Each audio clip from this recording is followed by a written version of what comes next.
அன்பு நட்போட்டம் 137வது வார கூட்டத்திற்கு வருகை புரிந்திருக்கின்ற அன்பர்கள், நண்பர்கள், சகோதர சகோதரிகள் அனைவரையும் இனிய முற்பகல் வணக்கங்களை கூறி அன்புடன் வருக வருக என்று வரவேற்கிறேன்.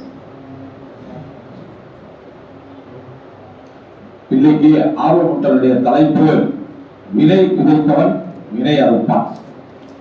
வினை விதைத்தவன் வினை அறுப்பான். கேள்விப்பட்ட தலைப்பு தான் இல்லையா? எல்லாருக்கும் கேள்விப்பட்டிருப்பீங்க. வினை விதைத்தவன் வினை அறுப்பான். பழைய தலைப்பு இதெல்லாம் யாரும் கேட்டுக்கிட்டே இருக்கிறது.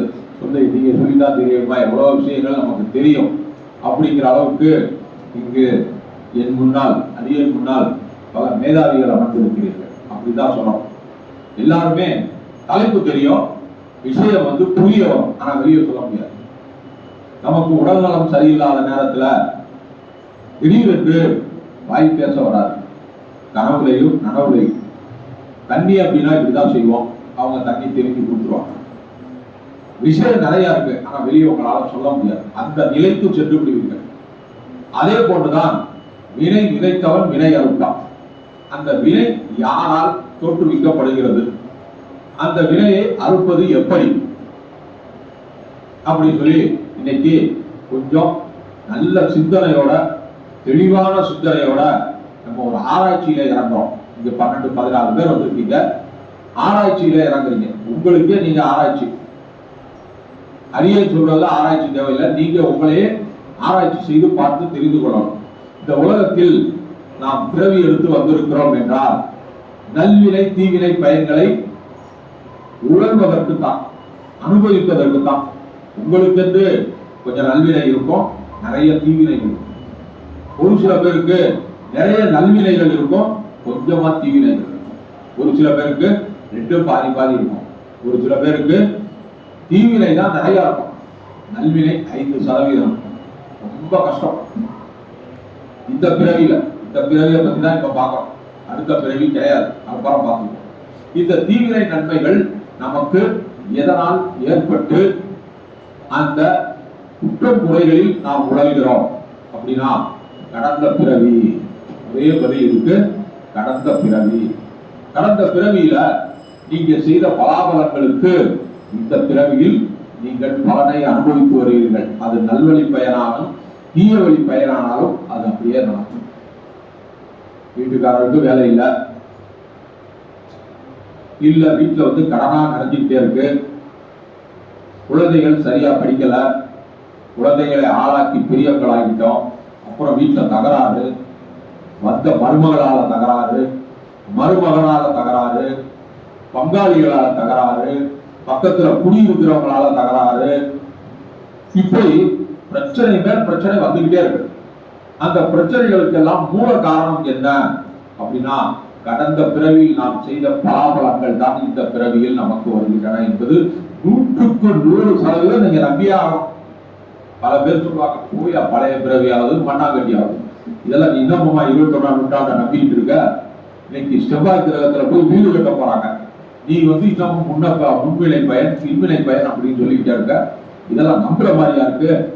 போயா வேலையை பாரியா, வேலையை பார்த்தாலும் இந்த அன்பு நட்போட்ட கூட்டம் அது போயிட்டு ஒரு வேலையை ஏதாவது 3 மணி நேரம் பார்த்தாலும் ஒரு 20,000-30,000 கிடைக்கும். அதை விட்டுட்டு ஏதோ ஒரு கூட்டத்துக்கு அப்படின்னு நினைக்கலாம். உங்களுக்கு மனசாட்சி சொல்லலாம், உங்களுடைய நண்பர்களும் உங்களுக்கு சொல்லலாம். காரணம் என்ன அப்படின்னா அவர்களுக்கு ஊழ்வினை பயன் இருப்பதனால நல்லதே அவர்களுக்கு கண்ணுக்கு தெரியாது. இப்ப இதெல்லாம் பிரதோஷம், தனி பிரதோஷம். யார் வந்தாங்க? 3 பேர் தான் வந்தாங்க. காரணம் என்ன? தனி பிரதோஷத்தினுடைய பலன் பல பேருக்கு தெரியாது. இன்னும் பிரதோஷமே என்னன்னு சொல்லி தெரியாதவங்களே ஊர்ல வாழ்ந்துகிட்டு இருக்காங்க. காரணம் என்ன அப்படின்னா அவர்களுடைய கண்ணுக்கு அது தெரிகின்ற வரை அவர்களுக்கு அது ஊழ்வினை பயனாகத்தான் இருக்கும், தெரியாது. பிரதோஷம் கேள்விப்படுவாங்க, ஆனா அன்னைக்கு அவருக்கு வேலை இருக்கும், இல்ல சோம்பி தூங்கிடுவாங்க. எதுக்கு போகணும்? தெரிய அடுத்த தடவை பிரதோஷத்துக்கு வாப்பாங்க. சனி பிரகாசம் வராமையா போயிட போது வாழ்க்கையில அடுத்த வாரமும் சனிக்கிழமை இருக்கும். நான் இப்ப பாத்துக்கிறேன், புண்ணியெல்லாம் நிறைய சேர்த்தாச்சு. அப்படியா? சரி சரி. ஏன்னா கொஞ்சம் இருக்க. ஏன்னா அந்த மாதிரி பிரதோஷம் என்பது பல பேருக்கு தெரியாம இருக்கு. மனிதன் ஒரு வாழ்க்கையில தன்னுடைய வாழ்க்கை முழுவதும் 12 கும்பாபிஷேகங்களை கண்டிப்பா பார்த்தே ஆகும்.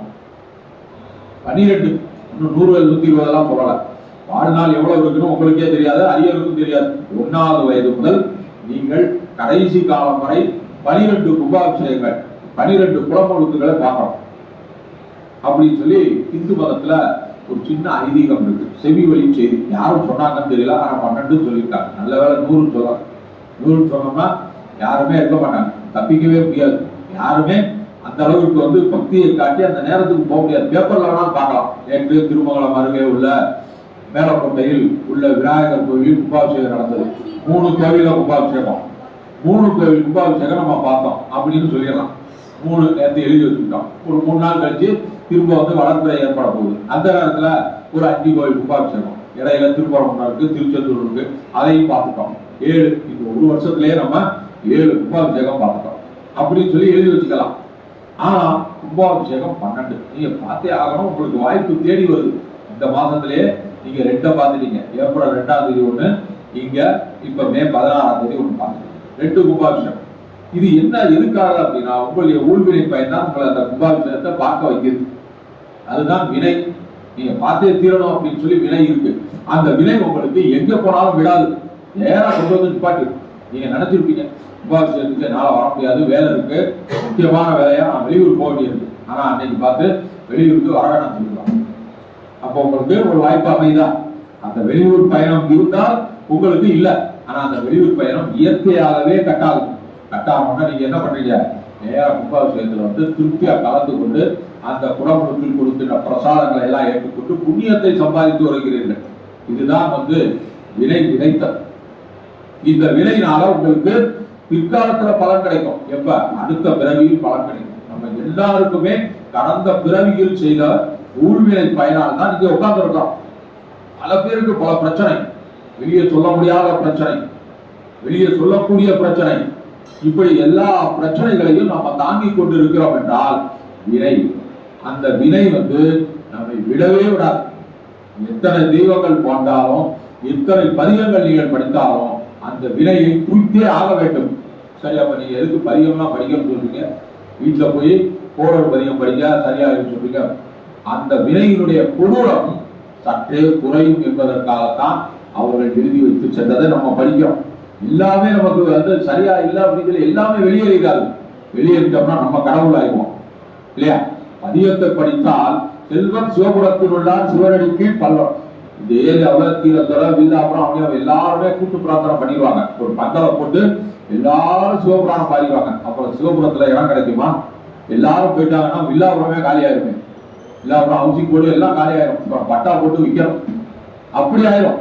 காலி ஆகிறத விட அவர்கள் அந்த சிவபுராண பதிகத்தை பாடுவதற்கு தகுதியானவர்களா அப்படின்னு தான் முதல்ல பார்க்கணும். அவங்களால படிக்கவே முடியாது. 1 தடவை 2 தடவை நம்ம சன்னாசி சித்தர் கோயில அரியன் சுமாராக 11 ஆண்டு காலமாக சென்று வருகிறேன் பிரதோஷத்திற்கு.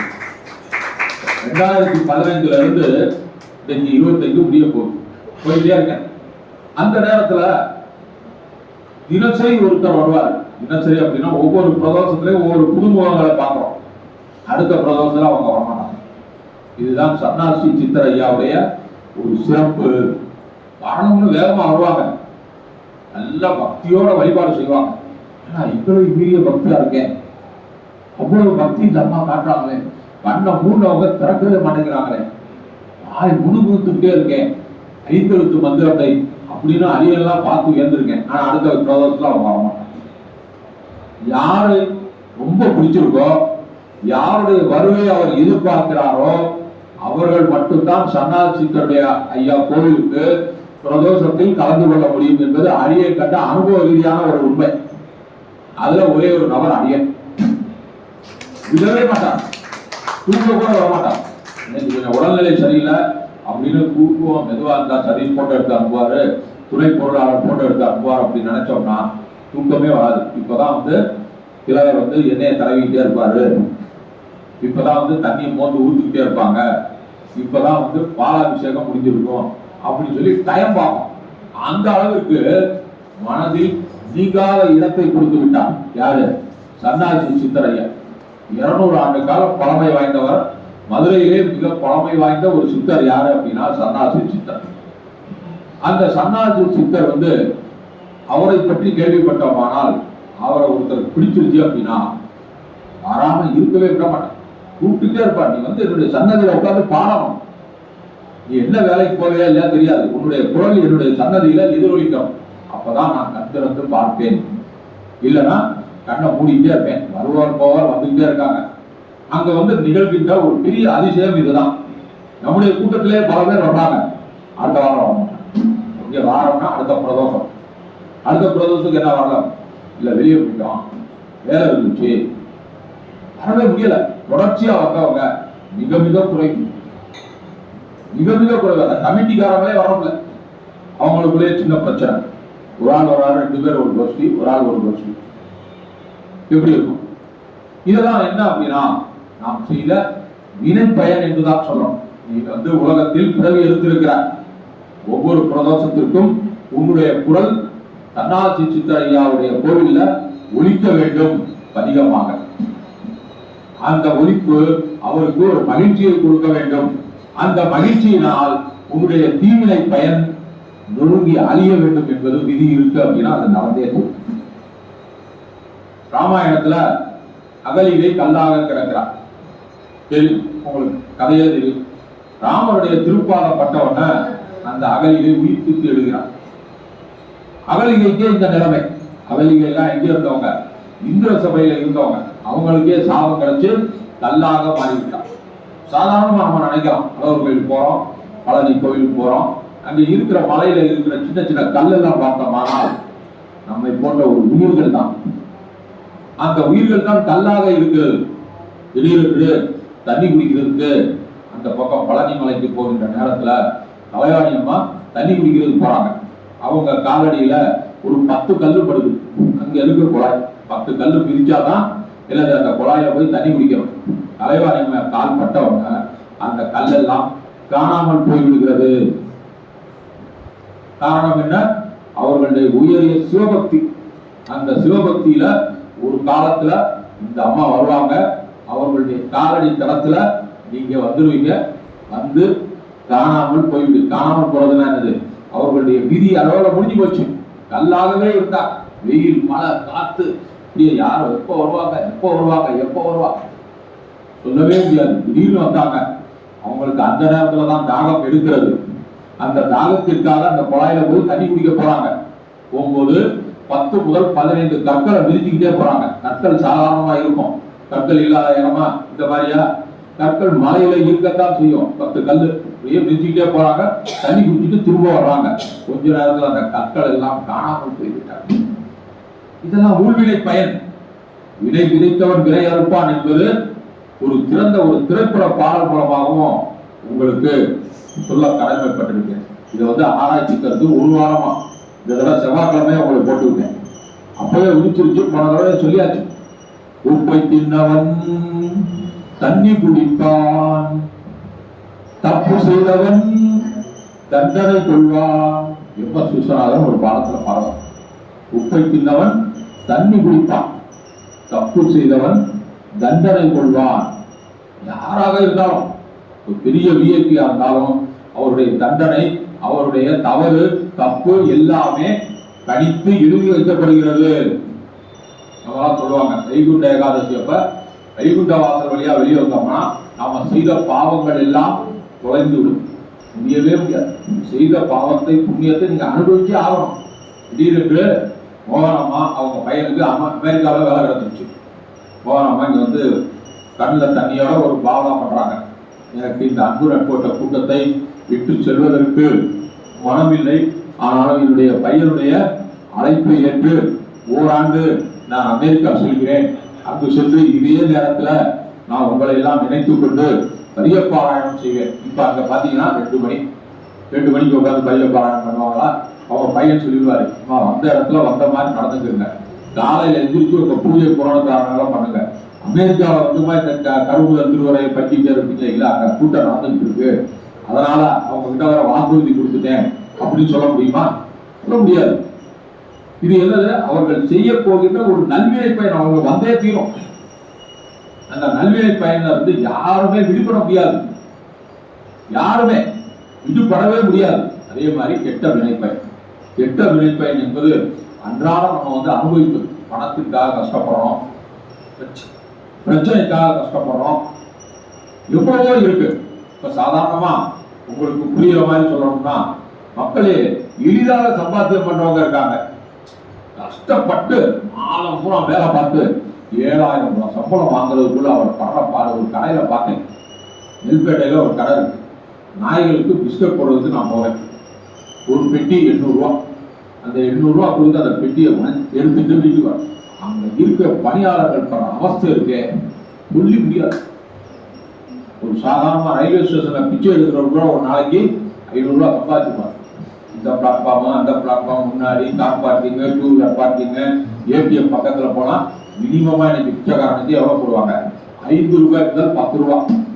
காலையில 7 மணிக்கு டியூட்டி தொடங்கணும்னா நைட்டு 10 மணி வரைக்கும் அங்க பிச்சை எடுத்தோம்னாலே குறைஞ்சபட்சம் 500 ரூபாயில இருந்து 1000 ரூபாய் சம்பாதிக்கலாம். அதுக்காக அவங்களை வந்து நான் வேற மாதிரி சொல்லல, செய்யறாங்க. ஆனா அந்த கடையில பணியாற்றுகின்ற ஊழியர்கள் பார்த்தோம்னா ஒரு தடவை குளியலே போட்டுறான். காலையில 8 மணிக்கெல்லாம் போறோம், காலையில 8 மணிக்கு வந்து ராத்திரி 11 மணி வரைக்கும் வேலை பார்க்கறாங்க. கடை பேர் வந்து அமிர்தா சிட்டம். எல்லா பொருளும் கிடைக்கும். அந்த பொருள் கிடைக்கிற இடத்துல கூட்டம் பார்த்தீங்கன்னா கட்டிடுறாங்க. ஒருத்தர் 500 500 பொருள் வாங்குறாங்க. இது ஒரு இது ஒன்று கொடுங்க, அது 10 கொடுங்க, இது 7 கொடுங்க, அதை எழுதி வாங்கி போடுறதுக்குள்ள அந்த பணியாளர்கள் படுற பாடு. நான் பணியாளரே கூப்பிட்டு கேட்டேன், எப்போ எவ்வளோ சம்பளம்? நான் 7 ரூபா வாங்குறேனே இப்படி சொல்றாரு. ஒரு சிறிய தொகை பார்க்கறதுக்கே பரிதாபமா இருக்கு. என்னடா அது இவ்வளவு வேலை பார்த்து அவனுக்கு மாத சம்பளம் 7,000. ஒரு நாளைக்கு எவ்வளவு வருது? 250 ரூபா. 250 ரூபா கூட இல்லை. ஒரு நாளைக்கு பணிக்கு வரலனால அந்த 250 ரூபா கிடைக்காது. அப்படி ஒரு சூழ்நிலையில அவங்க வேலை பார்க்கறாங்க.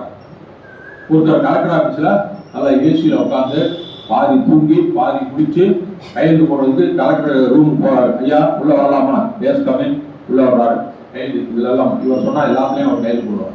காரணம் அவருடைய பிஏ, இவருக்கு தெரியும் எல்லாமே கையெழுத்து போடணும் போடக்கூடாது. எல்லாம் கையெழுத்து போடுறாரு. அவருக்கு சம்பளம் 1 லட்சம். சனி ஞாயிறு லீவு, மெடிக்கல் லீவு, அவரே லீவ் எடுக்கலாம், வசதி வாய்ப்புகள், லோன் கொடுப்பாங்க, கார் வாங்க, டூ வீலர் வாங்க, நகை வாங்க, பிள்ளைகளுக்கு படிக்க வைக்க, எத்தனையோ லோன் இருக்கு. ஆனா அவர் சம்பளம் எவ்வளவு? 1 லட்சம் ரூபா. அவருடைய திம்பளம் 3 லட்சம் ரூபா. அவர் மாசத்துக்கு குறைஞ்சபட்சம் 4 லட்சம் ரூபா சம்பாதிக்கிறார். வருஷத்துக்கு என்ன 50 லட்சம், 1/2 கோடி. ரொம்ப ஃப்ரீயா சம்பாதிக்கிறார். காலர்லாம் அதே மாதிரி தான் இருக்கும். ஃப்ரீயாது காலர்லாம். ரொம்ப இருட்டில் வேலை பார்க்குற வேலையே கிடையாது. காத்தான வேலை பார்ப்பாங்க. இது திரும்பிக்கிட்டு இந்த கோயிலை பார்த்து ஒரு ஃபோன் பண்ணுவாங்க, வாங்க 12க்கு மேலே வாங்க, உங்க வேலையை முடிச்சு கொடுத்துறேன், உங்களுக்கு தெரியாது இப்படின்னு சொல்லி பாருங்க. ஒரு 15,000 சேர்த்து கொடுங்க, 15,000 ரூபா கொடுங்க, உங்க வேலையை முடிச்சு. எவ்வளவு? 15,000 ரூபா 10 நிமிஷத்துல சம்பாதிக்கிறாங்க. அங்க ஒரு ஊழியர் காலையில 8 மணில இருந்து ராத்திரி வரைக்கும் கால் கை உரிய வேலை பார்க்கிறாரு. அவருக்கு எவ்வளவு சம்பளம்? 7 ரூபா. இதுதான் விளைப்பயன். இப்ப புரியுதா உங்களுக்கு? அவரும் அதே மனித பிறவி, அவரும் அதே மனித பிறவி. இவருக்கும் மனைவி மக்கள் இருக்காங்க, அவரும் மனைவி மக்கள் இருக்காங்க. இவர் செழிப்பாக இருக்கிறார், அவர் கஷ்டத்தில் இருக்கிறார். இறைவன் எப்படி படைத்திருக்கிறான் பாருங்க. இவரை நினைத்து வருத்தப்படுவதா, இவரை நினைத்து மகிழ்ச்சி அடைவதா?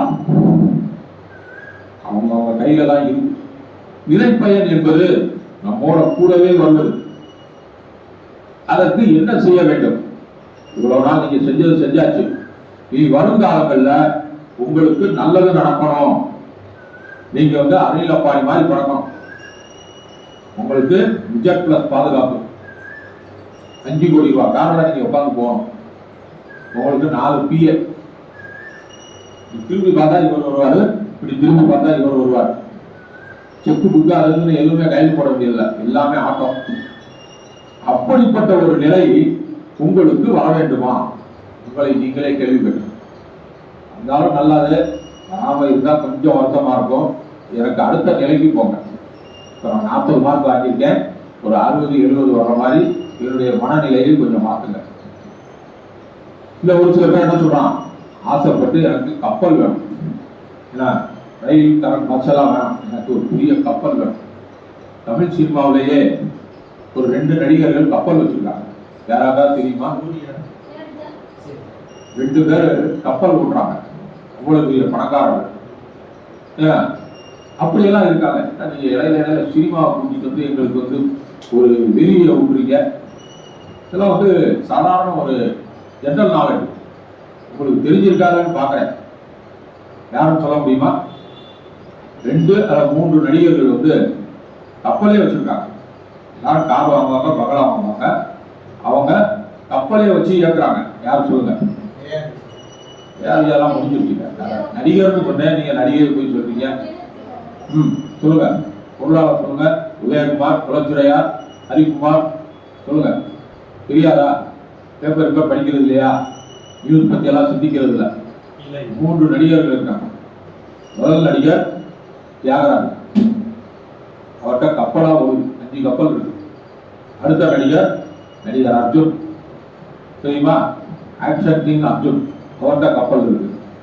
அதே மாதிரி அண்மையில் ஒரு அரசியல்வாதியாகி தற்போது அமெரிக்காவில் செட்டில் ஆகியிருக்கின்ற, ஜப்பானில் செட்டில் ஆகியிருக்கின்ற நடிகர் நெப்போலியன், இவங்ககிட்ட கப்பல் எல்லாம் இருக்கு. இவங்களும் இப்படி சாதாரண ஒரு தாய் வயிற்றுல பிறந்து 1ஆம் கிளாஸ் 2ஆம் கிளாஸ் அப்படின்னு ஸ்கூல்ல படிச்சு முழுக்க வந்தவங்க. இவங்க மட்டும் எப்படி கப்பல் வாங்கினாங்க? நீங்க ஏன் வாங்கல? உங்களை கேட்கிறேன், நீங்க ஏன் வாங்கல? ஹரிக்குமார் நேரம் வந்து 10 கப்பல் வாங்கியிருக்கணும். ஏன் வாங்கல? அவரு கண்ணனே சிந்தாமணி சார் அந்த ஏரியாவே வளர்ச்சிருக்கணும். 100 ஏக்கர் இருக்கு. ஏன் அவர் 100 ஏக்கர் வாங்கல?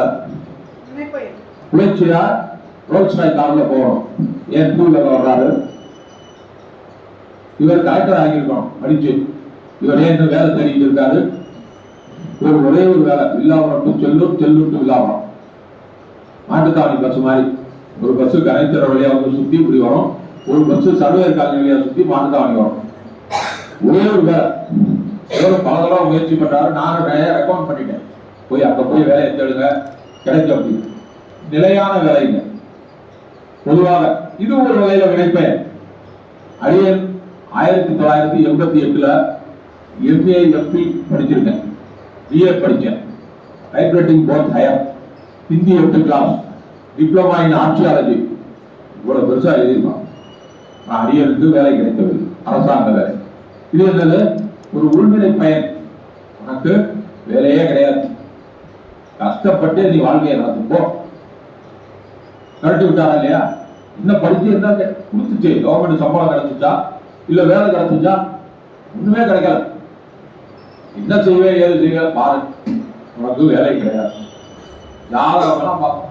வைத்தீஸ்வரன் கோவில் 7 ஜோசியம் அங்கெல்லாம் போய் எங்க அப்பா காட்டினான். ஐயனுக்கு ஒரு வேலை வேணும், ஐயனுக்கு ஒரு வேலை வேணும். இந்த ஜென்மத்தில் அவருக்கு வேலையே கிடையாது. வேற ஏதாவது ஒரு தொழில் பண்ணி பொழைச்சுக்க சொல்லுங்க. அரசாங்க உத்தியோகம் கிடையவே கிடையாது. நீங்க முயற்சி பண்ணாலும் நீங்கள் தான் ஏமாளியாவீர்கள். ஏமாளினா என்னது? யாராவது இப்ப பண மோசடி சொல்றாங்கல்ல, வேலை வாங்கி தருவதாக மோசடி, ரயில்வேல அல்லது ஏர்போர்ட்ல வேலை வாங்கி கொடுங்க, 5 லட்சம் 10 லட்சம் அந்த மாதிரி நிலையில உங்க காசு போயிடாம பாத்துக்குங்க அப்படின்னு சொல்லிட்டாங்க. ஒரு இடத்துல அந்த நேரத்துல 1990 1.5 லட்சம் என்பது மிகப்பெரிய காசு. எவ்வளவு? 1.5 லட்சம். அப்ப ஒரு கிராம் கோல்டு வந்து 200 ரூபாய், வெறும் 200 ரூபாய். 1.5 லட்சம் இருந்தா எத்தனை கிராம் வாங்கலாம்? இன்னைக்கு 1.5 லட்சம் இருந்தா 2 சவரன் நகை கூட வாங்க முடியாது, 16 கிராம் கூட வாங்க முடியாது. அந்த நேரத்துல பணத்தை எல்லாம் எடுத்துட்டு போயிட்டோம். ஒரு செட்டியார் வீட்டுல போய் உட்காந்து பணத்தை வாங்கிருங்க, அப்புறம் 1ஆம் தேதியில இருந்து பையனுக்கு வேலை கொடுங்க அப்படின்னு. பையனுக்கு வேலை கொடுக்குறவங்க 2000 ரூபாய் சம்பளம். எவ்வளவு? மாதம் 2000 ரூபாய் சம்பளம். ஒரு 5 வருஷம் வரைக்கும் நீங்க வேலை பார்த்தீங்கன்னா அதுக்கப்புறம் பெர்மனன்ட் பண்ணிக்குவோம், ரூபாய் கொடுத்துட்டு போங்க அப்படின்னு சொல்லிட்டாங்க. அப்பெல்லாம் மொபைல் போன் அது இதுன்னு எதுவும் கிடையாது. உடனே எங்க அப்பாவுக்கு ஒரு சின்ன சந்தேகம், இந்த 1.5 லட்சம் ரூபாய் நீங்க வாங்குறீங்களே, ரூபாயோட போயிட்டா 1.5 லட்சம் வாங்குறீங்க, அதுக்கு ஏதாவது 70 கொடுப்பீங்களா அப்படின்னு கேட்டிருக்காங்க. கேட்டோம்னா அதெல்லாம் கொடுக்க மாட்டாங்க. 4-5 பேர் கௌரவ டைரக்டர், செயலாளர், பொருளாளர் அப்படின்னு சொல்லி அவங்க உட்காந்துருக்காங்க. இதெல்லாம் கிடையாது. வேலைக்கு வர சொல்லுங்க, 5ஆம் தேதி 1800 ரூபாயிலிருந்து 2000 ரூபாய் சம்பளம். 5 வருஷத்துல பெர்மனன்ட் ஆயிடுச்சுன்னா உங்க பையன் 40,000 ரூபாய் சம்பளம் வாங்குவாங்க. பெரிய உத்தியோகம் அப்படின்னு சொல்லியிருக்காங்க. இல்ல எழுதி கொடுத்தாதானே எனக்கு ஒரு கேரண்டி, எழுதி கொடுக்க முடியாது, நீங்க கிளம்பலாம், அடுத்த ஆள் வாங்க. வெளியே வந்துட்டாங்க. வெளியே வந்து கொஞ்சம் வருத்தத்தோட வீட்டுக்கு வந்தாங்க. ரூபாயே வாங்க மாட்டேன்னு சொல்லிட்டாங்களா? வேலையே கிடையாது. எதுக்கு வாங்க மாட்டேன்னு சொன்னாங்க? நம்ம தான் சரி இல்லை எழுதி கொடுப்பேன்னு சொன்னேன். எழுதி யாராவது கொடுப்பாங்களா? இந்த காலத்துல கைமாத்து வாங்குறவங்க எழுதியெல்லாம் கொடுக்க மாட்டாங்க அப்படின்னு. அது அப்படியே கிடப்புல போய் அது காலம் ஓடி போச்சு. இன்னைக்கு கிட்டத்தட்ட 90 அப்படின்னு சொல்லும்போது இன்னைக்கு 25-35 ஆண்டுகள் ஆகி போச்சு, முடிஞ்சிருச்சு. நம்ம ஆயுள் காலமே கிட்டத்தட்ட 3/4 வாழ்க்கை முடிஞ்சு போச்சு. அரியருக்கு இப்ப 60 வயது. அந்த மாதிரி இதெல்லாம் ஒரு ஊழ்வினை பயன். ஒரு சில பேர் கை நீட்டி சம்பளம் வாங்குற ஒரு தகுதியே இருக்காது, நீங்களா உழைச்சு நீங்களா வச்சுருக்க. ஒரு சில பேருக்கு அரசாங்க உத்தியோகம் தேடி வரும். அரசாங்க உத்தியோகம் அப்படின்னா அவங்க எதுக்காக தேடி வராங்க? கடைசி காலம் வரைக்கும் அவங்களுக்கு காசு கிடைச்சிட்டே இருக்கும். அவங்களுக்கு முடிஞ்சோன்னா அவங்க துணைவியா இருக்கு. அதனாலதான் புதுசா வாழ்க்கையை நடத்தலாம், பென்ஷனும் கிடைக்கும், அவர் முடிஞ்சோன்னா அவர் குடும்ப குட்டி எல்லாருக்குமே காசு கிடைக்கும் அப்படிங்கிறதுக்காக தான் என்ன பண்றாங்க? அரசாங்க உத்தியோகத்தை தேடி போகின்றவங்க தேடி போறாங்க. ஒரு சில பேர் கிடைக்கலன்னா விட்டு வேற தொழிலுக்கு போயிடறாங்க. இதுவும் ஒரு வகையில ஒரு ஊழ்வினை பயன்.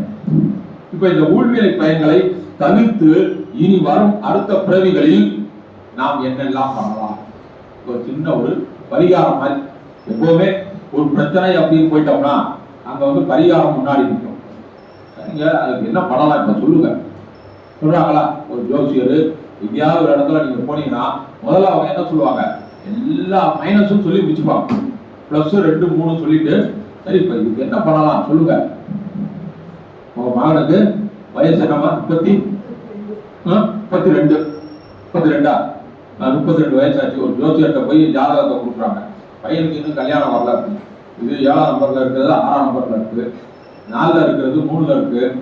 ஒண்ணுமே தெரியாது. இவங்களுக்கே தெரிஞ்சு அவர் சொல்ற நம்பர் தான் இதெல்லாம் இருக்கு. அப்போ கல்யாணம் நடக்கிறது இன்னும் தாமதம் ஆகிட்டே இருக்கும்.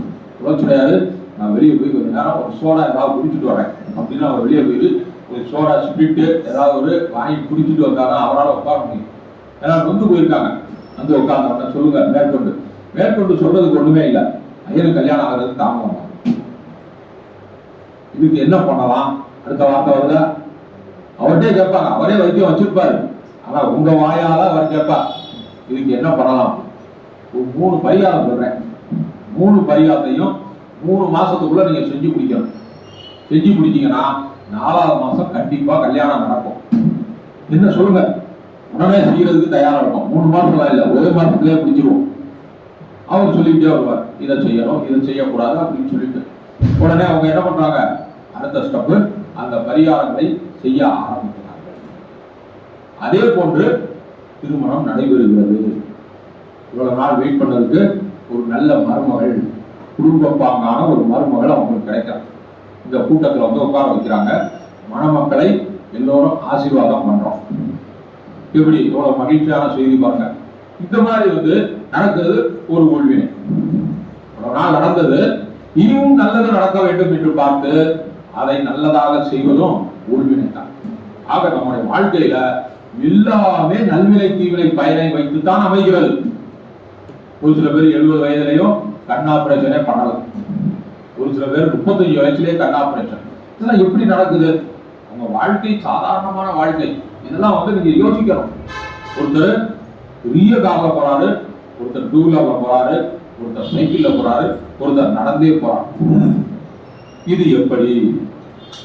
இதுதான் அவரவர் செய்த ஊழ்வினை பயன். அந்த ஊழ்வினை பயன் மாறவே மாறாது. சரி, இவ்வளவு நாள் செஞ்சிட்டோம், இனி அடுத்த பிறவியிலாவது நாம என்ன பண்ணணும்? தீவினை பயன்களை குறைத்து நல்வினை பயன்களை செய்து அடுத்த பிறவியில் நல்ல ஒரு மனிதனாக பிறக்க வேண்டும். அதுவும் முடிஞ்சிருச்சு அப்படின்னா இறைவனுடைய திருவடி. மொத்தத்துல டார்கெட் என்ன அப்படின்னா, இந்த உலகத்தில் இருக்கின்ற எல்லா உயிர்களுடைய நன்மை தீமைகளை உலக வைத்து அவருடைய திருப்பாதத்தை அடைவதுதான் நோக்கம். அதற்காக தான் ஒவ்வொருத்தருக்கும் ஒரு தொழில். அரியனுடைய தொழில் இவர் செய்ய முடியாது, இவருடைய தொழிலை அவர் செய்ய முடியாது, அவருடைய தொழிலை அவர் செய்ய முடியாது. ஒவ்வொரு தொழில் ஒவ்வொருத்தர் கொடுத்திருக்கார். ஒரே தொழில் எல்லாரும் பண்ண முடியுமா? பண்ணா நடக்குமா? இந்த உலகம் நடக்கவே முடியாது. ஆனா மொத்த நோக்கம் என்னது? உங்களுக்கு கஷ்டத்தை கொடுத்து கடைசியில இறைவனுடைய திருவடியை அடைவது. அதுதான் நோக்கம். இப்ப நிறைய தீவினைகள் இருக்கு. ஆசையை அடக்க வேண்டும். அந்த ஆசையை அடக்கினாலே தீவினை செய்கின்ற எண்ணங்கள் மேலோங்காது, வராது. அதுல இருந்து முதல்ல நம்ம தப்பிக்கிறது எப்படி? தீவினைகள் என்றால் என்ன, நல்வினைகள் என்றால் என்ன உங்களுக்கு தெரியாததே இல்லை. சுமாரா எல்லாருமே 40 வயதை கடந்தவர்கள். ஆனாலும் ஒரு சின்ன வார்த்தையில சொல்லிக்கிட்டே வரேன். தீவினைகளுக்கு காரணமாகிய மது அருந்துதல், அதை செய்யவே கூடாது. அடுத்தது பிறன் மனை நயத்தல், அடுத்தவருடைய மனைவியை பார்த்து அழகை ரசித்தல். அடுத்தது விலை மாதர்கள் செல்கிறார். அடுத்தது உயிர்களை துன்புறுத்தல். ஏரியாவில் யாராவது வந்தாங்கன்னா உயிர்களை துன்புறுத்தல் என்பது அசைவ உணவை சாப்பிட்றதையும் சேரும். அது உயிரை துன்புறுத்தி தானே நம்ம அடிச்சு தானே சாப்பிட்றோம். அந்த உயிர் எவ்வளவு துன்பத்தை அனுபவிக்கிறது, எவ்வளவு வேதனை அனுபவிக்கிறது. காரணம் என்ன அப்படின்னா நமக்கு ஒரு ஆசை, அதை அறுத்து சாப்பிடணும். குழம்பு வச்சோ இல்ல வேற ஏதாவது சிக்கன் 65 வச்சோ அதை நம்ம சாப்பிடணும். அந்த உயிருடைய வேதனை நமக்கு ஏதாவது தெரியுதா? அந்த வேதனை அவர் என்ன பண்ணுவாரு, கடைக்காரர் ஏற்றுக்குருவார். எப்படி கடைக்காரர் அந்த பாவத்தை அனுபவிப்பார். ஒருத்தர் சொல்றார், அந்த பாவம்னா நமக்கு வராது, ஹலால் செய்யப்பட்டது. ரைட்டா? இந்த உணவு ஹலால் செய்யப்பட்டது, அந்த பாவம்லாம் அவருக்கு போயிடுச்சு. நமக்கு பாவமே புண்ணியமே கிடையாது. உங்களுக்கு தான் நிறைய பாவம், அவருக்கு பாவம் கிடையாது. காரணம் என்னன்னா அவர் தொழில் ரீதியில பண்றார். செய்யும் தொழிலே தெய்வம். அது திறமை தான் நமக்கு செல்வம்.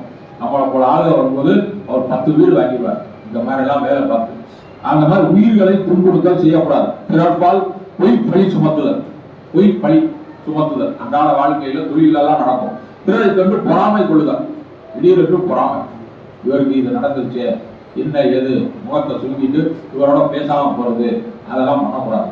அடுத்தது கை குழி பெறுதல், லஞ்சம்.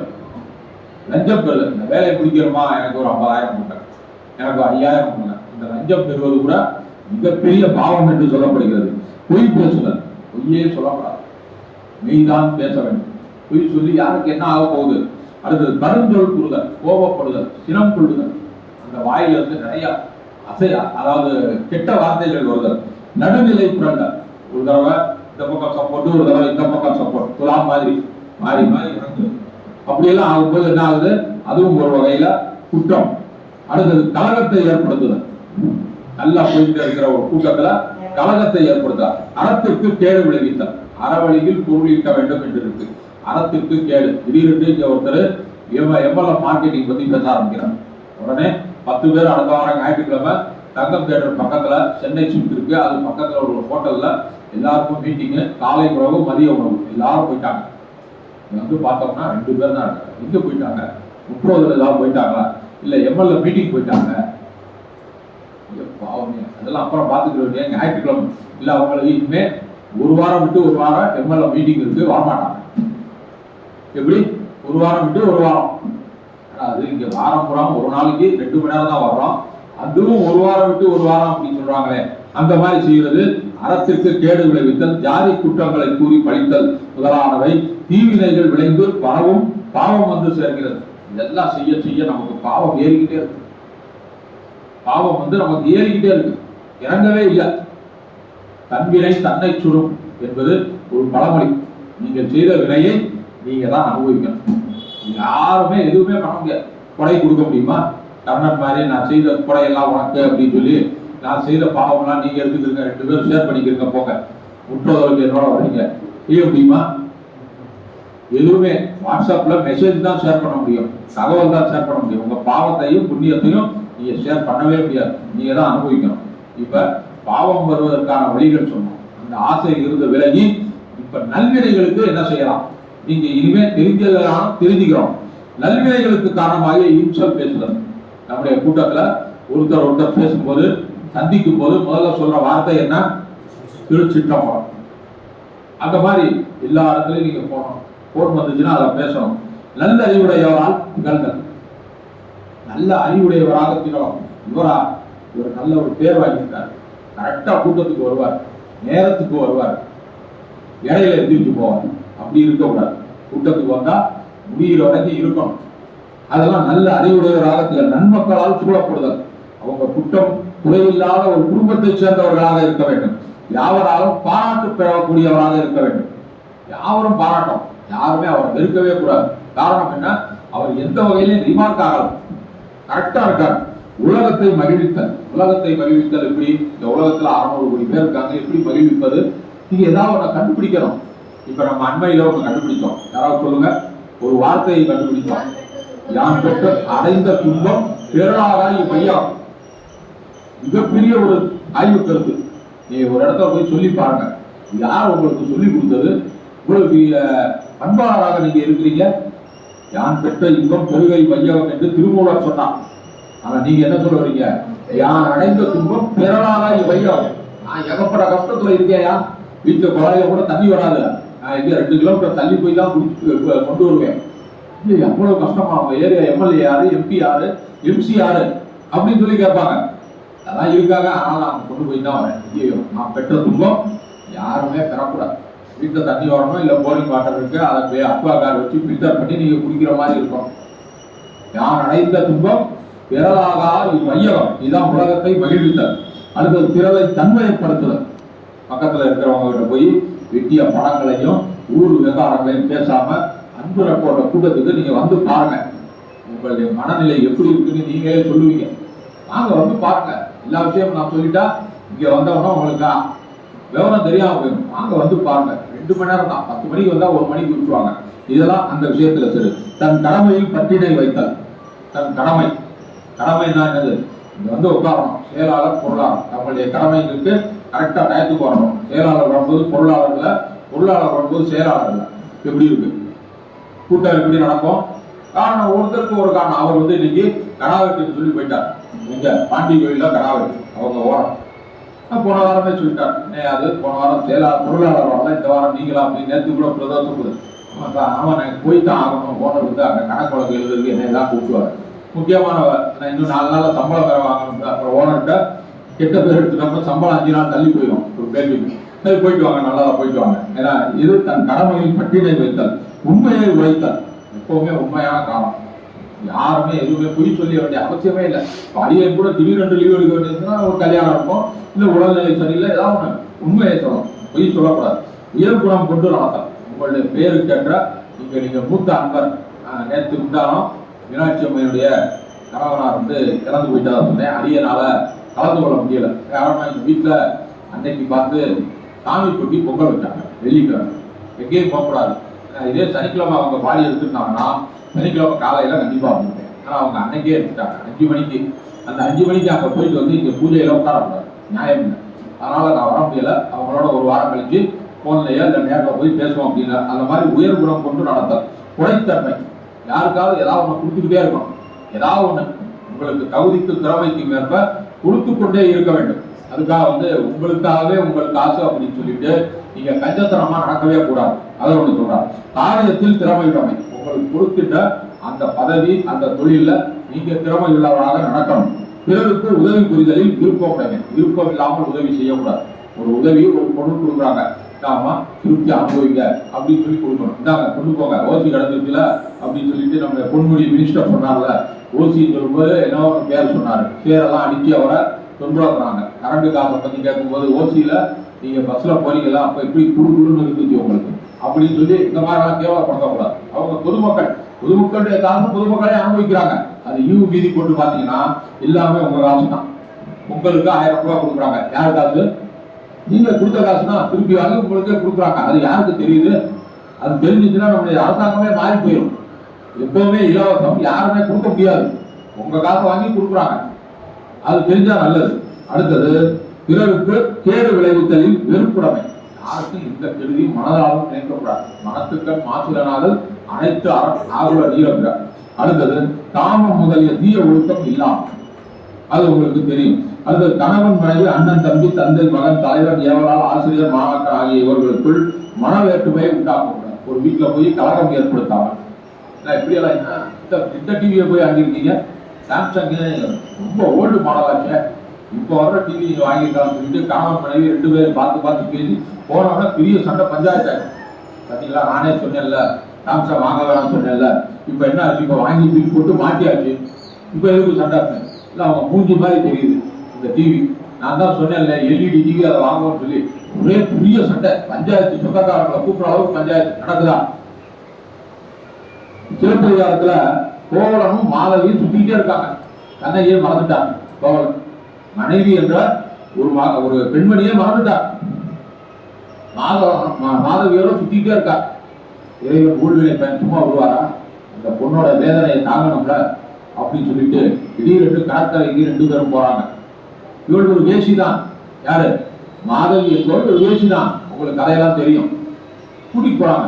இவங்களுக்குள்ள ஏதாவது ஒரு சண்டையை மூட்டி விடும். என்ன சண்டை மூட்டி விடலாம்? 2 பேரும் அவ்வளவு நெருக்கமா இருக்காங்க. இடையில போக போனோம்னா தோழன் அடிக்க கத்தி விட்டுருவான். மாதவி அழகில் சிறந்தவன், பண்பில் உயர்ந்தவன். அந்த மாதிரி ஒரு சூழ்நிலையில இறைவனை பார்க்கிறான். இப்படிடா இவங்க 2 பேரை பிரிக்கிறது ஒரு வழியும் தெரியலையே அப்படின்னு சொல்லிட்டு கடற்கரையில போறாங்க. அந்த காலத்துல ஒரு இடத்துக்கு போனோம்னா பாடல்களை பாடுவார்கள் இல்லையா? சினிமாவிலேயே நாம் பார்க்கிறோம். அதுல ஒரு முக்கியமான ஒரு பாடல் வரும். என்னை முதலாக பார்த்த போது நீ என்ன நினைத்தாய்? நான் உன்னை நினைத்தேன். கவியரசரே எழுதியிருக்கார். என்னை முதலாக பார்த்த போது என்ன நினைத்தாய்? நான் உன்னை என் கைகள் உண்மையில் பட்ட போது என்ன உணர்ந்தாய்? நான் என்னை மறந்தேன். பாடலாம் எப்படி எழுதியிருக்கார் பாருங்க. நான் சுத்தாக எழுதுதல் என்பது இதுதான். 2 பேரும் கடற்கரையில் இருந்து கடல் அலைகள் வருகிறது, தென்றல் காற்று வீசுகிறது, இதமான காற்று வீசுகிறது சொல்லும் போது திடீரென்று மாதவிக்கு ஒரு சின்ன, இந்த காற்றை போய் இதமான காற்றுன்னு சொல்லக்கூடாதே, இந்த காற்று ரொம்ப ஹெவியால வீசுது அப்படின்னு சொல்ல. இதுக்கு பேரு தான் தென்றல் காற்று இல்ல, இதுக்கு பேரு வாடை காற்று. எதுக்காக வாடை காற்றுன்னு சொல்றீங்க? இது வடக்கு புறத்துல இருந்து வீசுனா அது வாடை காற்று, தெற்கு புறத்துல இருந்து வீசுனா தென்றல் காற்று. இது இதுவரைக்கும் எனக்கு தெரியல. உங்களுடைய அறிவு அவ்வளவுதான். முன்னாடி சொல்ற என்னுடைய அறிவு அவ்வளவுதான். பார்த்து பேசணும். நீங்க பார்த்து பேசுங்க. நான் ஒரு வேசி விபச்சாரியாக இருந்தாலும் எனக்கு அறிவில் சிறந்தவன் தான். உடனே சண்டை வந்துச்சா? இந்த விஷயத்துக்கு சண்டை வந்து பாருங்க.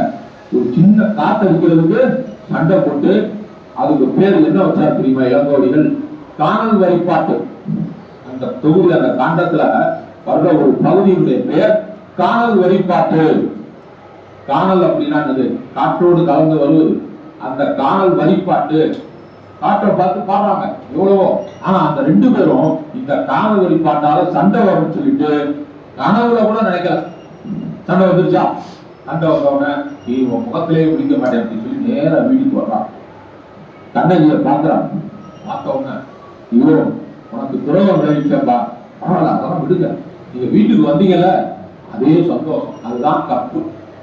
தப்பு கரைச்சி தெய்வம் தொழால் தொழுதருவாள் பெய்யான பெய்யும் மழை என்பது திருவள்ளுவருடைய வாக்கு. அது வந்து கண்ணகிக்கு தான் ரொம்ப பொருள். கணவனை ஏதாவது போய்ப்பாங்களே இந்த காலத்துல ஒரு 1 மணி நேரம் லேட்டா போனாலே கதவை திறக்க மாட்டாங்க. எதுக்கு இவ்வளவு லேட்டு? எங்க போனீங்க? என்ன விஷயம்? என்கிட்ட ஏன் சொல்லிட்டு போகல? ஏன் இவ்வளவு நேரம் கழிச்சு வரீங்க? காலையிலே வர வேண்டியதானே? பால் வர வழியில 5:30 மணிக்கு பால் டிப்பா திறந்திருக்கும், பால் பாக்கெட்டோட வர வேண்டியதானே? நீங்க எதுக்கு 12:30 மணிக்கு வர்றீங்க? எப்படி உங்களுடைய நேரம்? ஒரு கேள்விகள். ஆனா கண்ணகி கோவலன் இவ்வளவு நாள் பிரிந்து சென்றதை பற்றி ஒரு வார்த்தையாவது கேட்டாங்க. இவ்வளவு பெரிய கற்புக்கரசி பாருங்க. இதெல்லாம் வந்து ஒரு ஊழ்வினை. கண்ணகியினுடைய குணம் ஒரு ஊழ்வினை, கோவலனுடைய குணம் ஒரு ஊழ்வினை. கடைசியில் இந்த தப்பு செஞ்சதுக்கு கோவலனுக்கு ஆண்டவன் என்ன தண்டனை கொடுத்தார்? கழுத்தை வெட்டிட்டான். மனைவிக்கு செஞ்ச துரோகம் கடவுளுக்கே பொறுக்கல. அந்த ஊழ்வினை பயன் எழுது மாறி தொடர்ந்து வந்து கொண்டே இருந்தது. சாதாரணமா இங்க இருக்க பிடிக்கல, என்னுடைய மனசாட்சி இல்ல, நேரம் மதுரைக்கு போவோம், எல்லாத்தையும் எடுத்துட்டு போறாங்க. இருக்கிற கையில இருக்கிற நகைகளை, துணிமணிகள் அங்க போய் ஏதாவது வித்தாதான் நம்ம ஒரு வீடு பிடிக்க முடியும் அப்படின்னு சொல்லி போய் அவர் குற்றவாளி கூட்டுல அகப்பட்டு அப்படியே கலத்த விட்டார். அவங்களுக்கு தண்டனை இறைவன் கொடுத்தாரா இல்லையா? வேற யாரும் கொடுக்க வேண்டியிருக்கு. இதுதான் உள்வினை பயன். இந்த உள்வினை பயன் தான் எல்லா இடத்திலும் வெல்லும். எங்கேயும் நீங்க தப்பிக்கவே முடியாது. உங்களுடைய கணக்கு எழுதப்பட்டு வருகிறது எல்லா இடத்துலையும். சரி, நீங்க எங்கேயுமே தப்பிக்க முடியாது. நீங்க செய்கின்ற நல்லது ஒருத்தர் கணக்கெடுப்பார், தீயது ஒருத்தர் கணக்கெடுப்பார். கடைசியில இதை வச்சுதான் அடுத்த பிறவியே நமக்கு அமைகிறது. அடுத்த பிறவில நம்ம எந்த ஏரியாவில் என்ன மிருகமாவோ இல்ல மனிதனாகவோ இல்ல ஏழை எளிய குடும்பத்திலேயோ இல்ல நடுத்தர குடும்பத்திலேயோ இல்லை பணக்கார குடும்பத்திலேயோ பிறப்போம் சொல்லிட்டு நம்முடைய செயல்பாடுகளை வைத்துத்தான் முடிவெடுக்கப்படுகிறது. அதனால நம்முடைய குழந்தைகளுக்கும் நாம என்ன பண்ணணும்? நல்வழிகளை கற்றுக் கொடுக்க வேண்டும். சனிக்கிழமை கோயிலுக்கு போகணும், செவ்வாய்க்கிழமை முருகன் கோயிலுக்கு போகணும், அமாவாசை அன்னைக்கு ஏதாவது ஒரு மிருகத்துக்கு ஏதாவது ஒன்று வச்சுட்டு தான் சாப்பிடணும். கோயிலுக்கு போனா 4 பேருக்கு தான தர்மம் செய்யணும். எல்லாத்தையும் சொல்லிக் கொடுக்கிறோம். இது மத கோட்பாடுன்னு நினைக்கக்கூடாது. சாதாரண கோட்பாடு, மனிதனுக்கான கோட்பாடு. எல்லா மனிதர்களும் தான தர்மங்கள் செய்யணும். அதை குழந்தைகளுக்கு கற்றுக் கொடுக்க வேண்டும். இந்த மாதிரிலாம் நமக்கு நிழல் போன்று தொடர்ந்து வருவது இந்த ஊழ்வினை. நிழல் உங்களுக்கு பிரியுமா? புரியவே தெரியாது. நீங்க எந்த இடத்துக்கு போனாலும் நிழல் உங்க பின்னாடியே வந்துகிட்டே இருக்கும். அந்த வந்துகிட்டே இருக்கிற நிழல் தான் நம்மை நிர்வாகம் செய்கிறது. ஒரு ஆசை, ஒரு அடங்காத ஆசை, அதை அடக்கு என்று சொல்வது நம்முடைய கடமை. மனம் என்ன சொல்லும்? அதை அடக்காது, நீ என்ன வேணாலும் செய்ய அப்படின்னு சொல்லும். ஆனா அதை அடக்கியே ஆக வேண்டும் என்று நாம சண்டை போட்டாதான் இந்த நல்வினை தீவினை பயன்ல இருந்து தப்பிக்க முடியும். அதனாலதான் கடைசியில ஒரே ஒரு வழியில சுருக்கமா சொல்லிட்டாங்க, பகவத்கீதை மாதிரி இதுவும் கடந்து போகும். ஒரே ஒரு வரியில உங்களை புரிய வைக்கணும். என்னது? வினை விதைத்தவன் வினை அறுப்பான், இணை விதைத்தவன் திரை அறுப்பான். கண்டிப்பாக நாம அனுபவித்தே தீரணும். இதெல்லாம் முற்றோத போறீங்க, உலகார பணிகள் போறாங்க, அதற்கான பலாபலங்கள் உங்களுக்கு இந்த ஜென்மத்தில் கிடைக்காது. எப்ப கிடைக்கும்? அடுத்த ஜென்மத்துலதான் கிடைக்கும். அப்ப எப்படி நம்ம நம்பிக்கையோட போறது? ஒரு நம்பிக்கையை நீங்க தான் வளர்த்துக்கிறோம். உங்களுக்கு உண்டு. அதிகம் படிப்பதை காட்டிலும் உலகார பணிக்கு மிகப்பெரிய சக்தி இருக்கிறது. அந்த மிகப்பெரிய சக்தி இதுல 10 மார்க்குனா அதுல 100 மார்க். ஆனா கீழே குனிஞ்சி அந்த குப்பையெல்லாம் அள்ளி தண்ணியை தெளிச்சு சுத்தப்படுத்தி அந்த கோயிலை ஒரு நல்ல நிலைக்கு கொண்டு போறாங்க. யாரு? உழவார பணி செய்கின்றவர்கள். அந்த உழவார பணி செய்கின்ற அந்த உழவார பணியில உங்களுக்கு புண்ணிய கணக்கு சேர்ந்து கொண்டே இருக்கும். அந்த புண்ணிய கணக்கு தான் உங்களை கடைசியில பிறவியற்ற ஒரு நிலையை கொடுக்கும். அடுத்த ஜென்மமும் உங்களுக்கு ஒரு பிறவி இருக்கு அப்படின்னா அதையும் நம்ம அனுபவிக்கிறோம். அந்த பிறவியிலையும் இந்த மாதிரி ஒரு கூட்டத்துல நீங்க மனத்தை ஒன்றி இருக்க செய்து, அந்த மனத்தை ஒன்றி இருக்க செய்கின்ற சூழ்நிலையில நமக்கு கிடைக்கின்ற பலாபலங்களை பெற்றுக்கொண்டு இறுதியில் இறைவனுடைய திருவடியை அடைய வேண்டும். அதுதான் இந்த வினை விதைத்தவர் வினை அறுப்பான். பார்க்கிறதுக்கு உங்களுக்கு பழமையான தலைப்பா தெரியும், கேள்விப்பட்ட விஷயமாக இருக்கு அப்படின்னு தெரியும். ஆனா நிறைய விஷயங்கள் இதை பத்தி பேசிக்கிட்டே இருக்கலாம். நம்முடைய திருவாசகத்திலையும் எல்லாத்துலயும் கோட்பாடுகள் சொல்லியிருக்காங்க. வினை என்கின்ற கோட்பாடுகளை சொல்லிக்கிட்டே இருந்திருக்காங்க. ஒரு புத்தகம் கொடுங்க, பெரிய புத்தகம் கொடுங்க. நேற்று பிரதோஷத்துலதான் படித்தேன். அந்த கடிதத்துல ஒரே ஒரு பாடல் அடியனுக்கு அந்த ஒரு வார்த்தையை சொன்னது. அவ்வினைக்கு இவ்வினையாம் என்று சொல்லும் மகுதருக்கு உய்வினை நாடாதிருப்பது உண்டமக்கு ஊனமன்றே. அவ்வினைக்கு இவ்வினை. இப்ப இந்த வினைக்கு பலன் என்ன? கஷ்டப்பட்டு நம்ம போயிட்டே இருக்கோம். அந்த வினைக்கு பலன் என்ன என்று தெரியுமா உங்களுக்கு? உய்வினை நாடாதிருப்பது உங்களுக்கு ஊனமன்றே. கைவினை செய்து, கைவினை என்றால் என்னது? உழவார பணிகள் செய்து எவ்விரான் கடல் போட்டதும் நாம் அடியோம். செய்வினை வந்தவை கீட்டப்பரா திருநீல வேண்டாம்.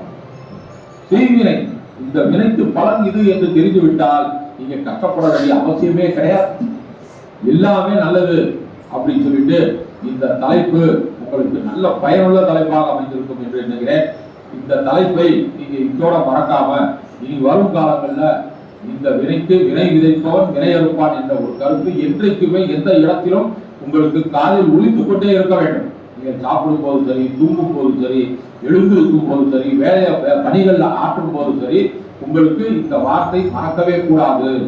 வினை விதைத்தவன் வினை அறுப்பான் என்ற ஒரு சொல் உங்க காலில் வந்துகிட்டே இருந்துச்சு, ஒலித்துக் கொண்டே இருந்தது என்றால் நீங்க வாழ்க்கையில எந்த தப்பும் இனி வரும் காலங்கள்ல செய்ய மாட்டீங்க.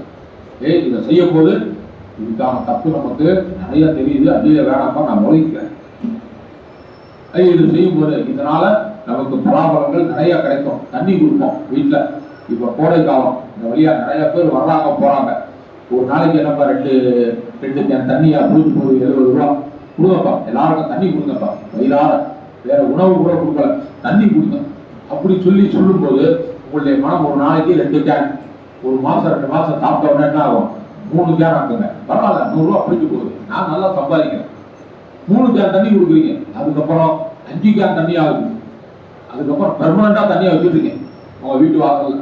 எல்லாரும் குடிச்சுட்டு அந்த தாகம் தெளியும் போது, ஆமா அதான் என் தாகம் போச்சு அப்படின்னு சொல்லும் போதுதான் அந்த புண்ணியம் டோட்டலா உங்களுக்கு சேருது. எல்லாருமே ஒரு சின்ன தன் வசப்பட்டு ஒரு வார்த்தை சொல்லுவாங்க, கேள்விப்பா பார்த்துருக்கீங்களா? ஒரு இடத்துல ஒரு பஸ் ஸ்டாப்ல வந்து இறங்குவாங்க. அதே கப்பா வெயில பார்த்தோம்னா இந்த நிழல்ல வாங்கப்பா பஸ் என்னைக்கா வந்துட்டு போகுது. நிழல்ல அந்த நிழல் கூடைய அமைத்தவருக்கு அந்த புண்ணியம், நிழல் கூடைய அமைத்தவருக்கு அந்த புண்ணியம். நீங்க உள்ள வந்தோம்னா சொன்னேன். அதே மாதிரி தண்ணி குடிக்கும் போது, சாப்பாடு சாப்பிடும் போது, கோவிலுக்கு உள்ள போயிட்டு வெளியே வரும்போது எல்லாமே புண்ணியங்களாகவே அமைகிறது. உங்க வாழ்க்கையில பாவங்கள் இனி அகற்றப்பட வேண்டும். பாவச் செயல்கள் அதான் உடனே குறைக்க முடியாது, கொஞ்சம் கொஞ்சமா குறைச்சிக்கிட்டே போகணும். புண்ணிய செயல்கள் நிறைய இருக்கும். அந்த மாதிரி நீங்க ஒரு சதவீதம் போட்டு இனி வாழ்க்கையில் நல்ல ஒரு இடத்தில் நல்ல ஒரு நிலைக்கு செல்ல வேண்டும் என்று கூறி வாய்ப்பளித்த இங்கு அமைதியுடன் ஆர்வத்துடன் கேட்ட உங்கள் அனைவருக்கும் அடியே நன்றி கலந்த வணக்கத்தை கூறி இந்த ஆர்வமூட்டல் தலைப்பை இனிதே நிறைவு செய்கிறேன். நன்றி, வணக்கம், திருச்சிற்றம்பலம்.